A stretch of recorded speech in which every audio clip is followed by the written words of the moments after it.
윤변의 판례 콘서트. 안녕하세요. 최신 대법원 판례를 소개하는 판례 콘서트의 윤성현 변호사입니다. 최신 판례는 모든 객관식 시험에 자주 출제되고 있어 수험생 입장에서는 관심이 많을 수밖에 없는데요. 오늘은 건조물 침입에 관한 판례를 보도록 하겠습니다.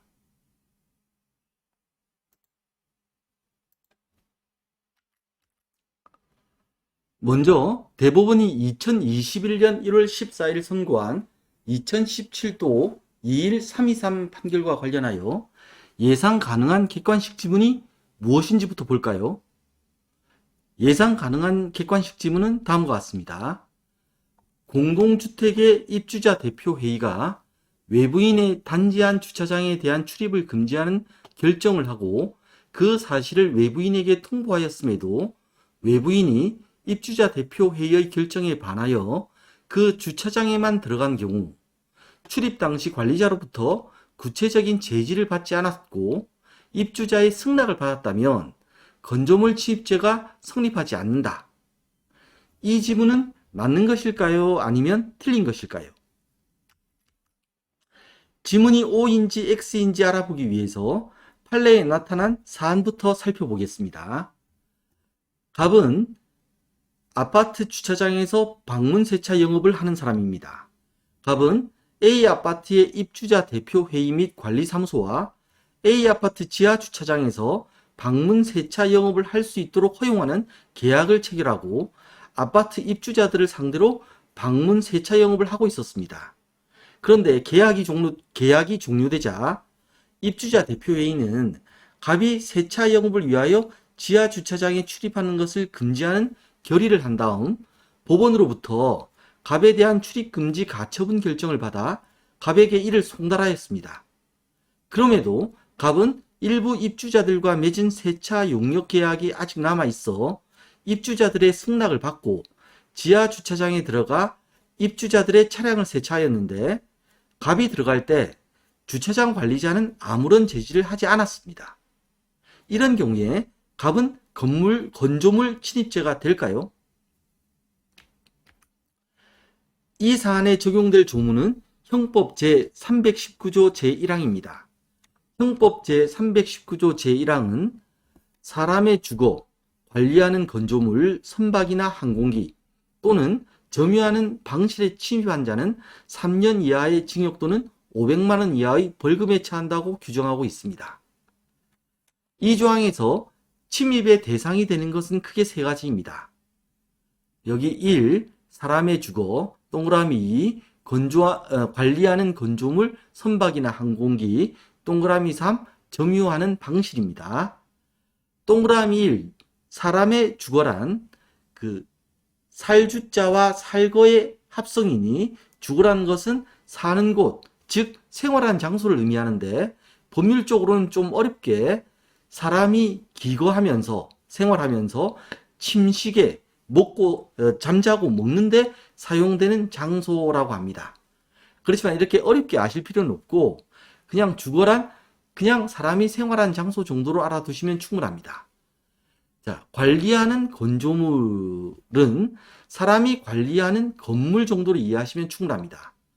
건조물을 법률적으로 어렵게 표현하면 지붕이나 천정이 있고 벽 또는 기둥으로 지지되면서 토지에 정착하고 있어, 토지에 붙어 있어 사람이 기거하거나 즉 생활하거나 출입할 수 있는 구조물을 말한다고 하는데 그냥 사람이 관리하는 건물 뭐 이 정도 이해하시면 현 단계로서는 충분할 것 같습니다.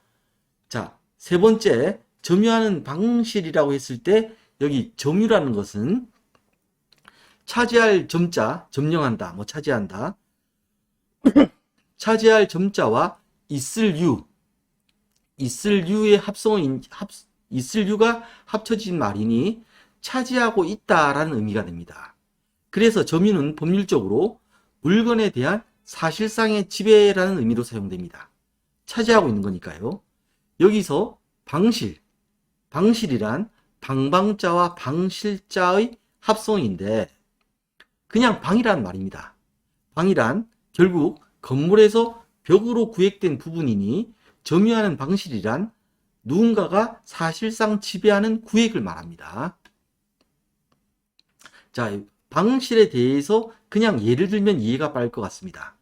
어떤 사람이 현재 호텔 또는 여관에 투숙 중인 방이 그 점유하는 방실의 예입니다. 그리고 사람이 현재 사용 중인 화장실의 용변칸도 그곳을 현재 사람이 사용하고 있기 때문에 지배를 하고 있는 것이고, 벽으로 용변칸이 벽으로 구획이 되어 있으니 그 용변칸도 점유하는 방실의 예가 되겠습니다. 자, 단지한 주차장은 아파트의 일부이고 특히 지하 주차장은 더욱 그러합니다. 사안에서 갑이 세차를 하기 위해 들어간 장소가 아파트 밑에 있는 지하 주차장이니 관리하는 건조물인 아파트에 속한다는 것은 당연합니다. 형법 제319조 제1항의 건조물 침입죄는 관리하는 건조물에 침입한 사람을 처벌하는 조항입니다. 침입이란 침범할 침자와 들어갈 입자의 합성어이니 결국 침범하여 들어간다, 억지로 들어간다는 말입니다. 관리하는 건조물에 억지로 들어간다는 것은 관리자의 의사에 반하여 들어간다는 의미가 됩니다. 관리한 사람이 들어와도 좋다고 해서 들어간 것은 억지로 들어가는 것이 아니니 침입이 아니겠죠. 그러면 여기서 관리자가 누구이냐가 중요해집니다. 사안에서 침입이 되는지 알려면 아파트의 관리자가 누구인지를 알아야 합니다. 아파트에는 아주 많은 입주자가 모여 살고 있어서 입주자 한 명 한 명에게 아파트의 관리를 맡길 수는 없습니다. 그래서 아파트의 관리를 위해서 입주자들이 모여 입주자 대표회의라는 것을 만들어 아파트를 관리하고 있습니다. 따라서 아파트의 관리자는 개별 입주자가 아니라 입주자 대표회의가 됩니다. 사안을 좀 정리해 보겠습니다. 사안에서 쟁점은 첫째, 그 이전에는 출입이 허용되었던 갑이 세차를 위하여 지하 주차장에 들어갈 때 관리자로부터 구체적인 제지를 받지 않은 경우에도 침입이 되느냐, 이거 하나와, 둘째, 갑은 관리자인 입주자 대표회의의 결정에는 반하였지만 입주자의 승낙을 받고 입주자의 세차를 위하여 들어간 것이니 입주자의 승낙이 있었기 때문에 침입은 안 되는 것이 아니냐, 즉 침입은 아니지 않느냐 하는 점입니다.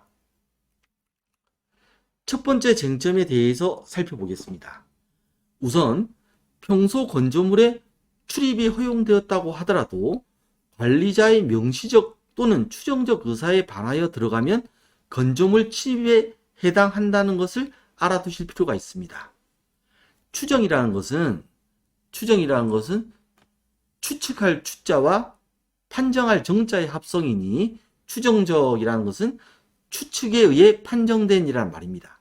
따라서 추정적 의사란 추측에 의해 판정할 수 있는 의사라고 할 수 있겠죠.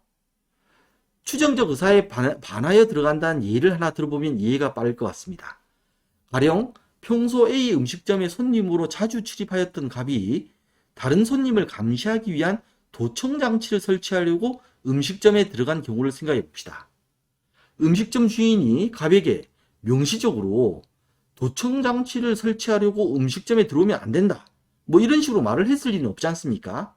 하지만 음식점 주인이 그런 말은 하지 않았더라도 음식점 주인의 의사를 추측해보면 음식점에 다른 손님도 들어오고 하니 도청 장치를 설치하기 위해서 음식점에 들어오면 안 된다는 의사가 인정됩니다. 이렇게 우리가 인정할 수가 있겠죠, 추측으로. 따라서 갑이 도청 장치를 설치하기 위해 음식점에 들어간 행위는 음식점 주인의 추정적 의사에 반해 들어간 것이기 때문에 침입에 해당합니다. 사안에서 보면 그 이전에 갑이 비록 세차 영업을 위해서 아파트 지하 주차장에 출입하는 것이 허용되어 있었지만 그 후 아파트의 관리자인 입주자 대표회의가 갑이 세차 영업을 위하여 지하 주차장에 출입하는 것을 금지하는 결의를 한 다음 법원으로부터 갑의 출입금지 가처분 결정을 받아 갑에게 이를 송달하기까지 하였습니다. 따라서 갑이 세차 영업을 위해 지하 주차장에 들어갈 때 관리자의 구체적인 제지가 없었더라도 입주자 대표회의의 명시적 또는 추정적 의사에 반한 것입니다. 자, 두 번째 쟁점으로 넘어가 보겠습니다. 두 번째 쟁점이 갑이 입주자의 승낙을 받고 들어갔기 때문에 침입은 아니지 않느냐 하는 점, 여기에 대해서 살펴보겠습니다. 앞서 보았듯이 아파트의 관리자는 개별 입주자들이 아니라 입주자 대표 회의입니다. 오히려 개별 입주자들은 입주자 대표 회의의 단지한 주차장 관리에 관한 결정을 따를 의무가 있다는 것이 원칙입니다. 따라서 비록 갑이 일부 입주자들의 승낙을 받고 입주자들의 차량을 세차하기 위하여 들어갔다고 하더라도 관리자인 입주자 대표회의의 의사에 반한 것이기 때문에 침입에 해당합니다. 따라서 사안에서 갑의 행위는 건조물 침입죄에 해당한다는 것이 대법원의 결론이었습니다. 이에 대해서 판례는 다음과 같이 말하고 있습니다. 입주자 대표회의가 외부인의 단지한 주차장에 대한 출입을 금지하는 결정을 하고 그 사실을 외부인에게 통보하였음에도 외부인이 입주자 대표회의의 결정에 반하여 그 주차장에 들어갔다면 출입 당시 관리자로부터 구체적 제지를 받지 않았다고 하더라도 그 주차장의 관리권자인 입주자 대표회의의 의사에 반하여 들어간 것이므로 건조물 침입죄가 성립한다. 설령 외부인이 일부 입주자 등의 승낙을 받고 단지 안의 주차장에 들어갔다고 하더라도 개별 입주자 등은 그 주차장에 대한 본질적인 권리가 침해되지 않는 한 입주자 대표회의의 단지 안의 주차장 관리에 관한 결정에 따를 의무가 있으므로 건조물 침입죄의 성립에 영향이 없다. 자, 이것은 이제 그 관리자로부터 구체적 제지를 받지 않았다고 하더라도, 받지 않았고, 일부 입주자 등의 승낙을 받았다고 하더라도 그 단지 안에 주차장에 들어간 것은 건조물 침입죄가 성립한다. 이것이 판례 요약이겠죠. 그럼 제일 처음에 본 예상 지문은 맞는 것일까요? 공동주택의 입주자 대표회의가 외부인의 단지 안 주차장에 대한 출입을 금지하는 결정을 하고 그 사실을 외부인에게 통보하였음에도 외부인이 입주자 대표회의의 결정에 반하여 그 주차장에만 들어간 경우 출입 당시 관리자로부터 구체적인 제지를 받지 않았고 입주자의 승낙을 받았다면 건조물 침입죄가 성립하지 않는다. 자, 이것은 결론적으로는 성립하지 않는다. 요거 때문에 틀린 겁니다. 성립한다가 아까 판례였죠. 자, 해당 지문을 동그라미 1, 동그라미 2, 동그라미 3 부분으로 나누어 맞는 지문인지 아닌지를 자세히 살펴보겠습니다. 앞서 보았듯이 동그라미 1, 단지한 주차장도